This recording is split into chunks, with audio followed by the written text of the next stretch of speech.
नमस्कार. आपण हे बघू शकता प्युअर गावरान कुक्कुट फार्म, तालुका चाकूर, जिल्हा लातूर. पूर्ण हा आपला 1 एकरमध्ये प्रोजेक्ट आहे. शेवग्याच्या बागेमध्ये फ्री रेंज. लवकरच आपल्या शेवेमध्ये आपण घेऊन येणार आहोत. आता 4-8 दिवसामध्ये 5,000 पिल्लाची बॅच लवकरच येणार आहे. इथं बघू शकता हिरवागार शेवगा आहे. या शेवग्यामध्ये फ्री रेंजमध्ये आपल्या कोंबड्या राहतात.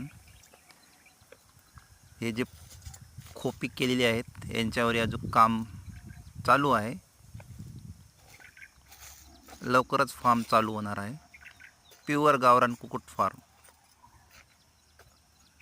नमस्कार.